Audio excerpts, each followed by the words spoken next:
Hi, I'm Brett from 4x4 Obsession. Today I'm going to talk a little bit about servicing your four-wheel drives. First of all, especially with four-wheel drives that are used off-road a lot, it's very, very important to make sure you do keep up to servicing, if not slightly over-service the vehicle. The type of work that these vehicles do off-road, the mud, the water, the rocks, the sand that they actually play in does get into bits and pieces in the driveline and into the engine. So it's very, very important to make sure that you do change your oil filter, air filter and fuel filter quite regularly. When you do this, make sure you do use quality parts. There are a lot of cheap ones on the market. The first thing is you want something that meets Australian standard. The second thing is you want something that is a quality brand.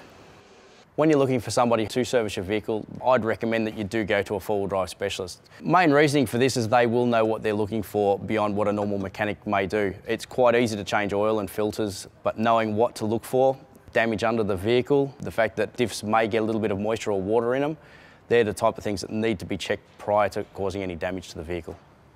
Most vehicles these days have a fairly extended service period.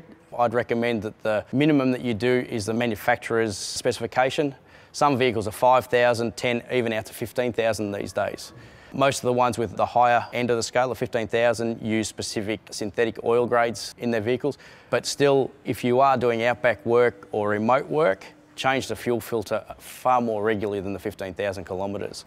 The fuel quality that you may be picking up in areas like that, especially fueling out of jerry cans or remote areas, a fuel filter is very, very cheap insurance over having to get the car towed back in due to an injector failure. That said, if you are planning to do a fairly big or extensive trip, it's always a great idea to at least get a pre-trip inspection done by a four-wheel drive shop, if not have the vehicle serviced before you leave, and then have the same done when you get back, just to pick up on any damage or any up-and-coming faults that may be picked up prior to them causing damage.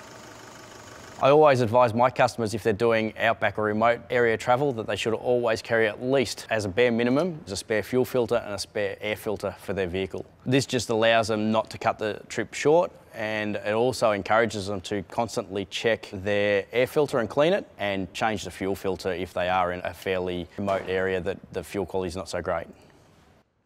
We quite often hear horror stories of people that have been out on travels and the filter light, especially in current model vehicles, has come on the dash. It's simple insurance to carry the spare filters and change them. To continue to drive with the filter light on, it could end up with a bill of over $20,000 if it actually hand grenades an engine. So for the sake of most filters being around the $20 mark, $20 is very, very cheap insurance against $20,000. The other thing is, before you do go out there, ensure that you do know how to fit these filters. I'm Brett from 4x4 Obsession. Get your vehicle serviced and maintained by a four-wheel drive specialist and you should have no problems.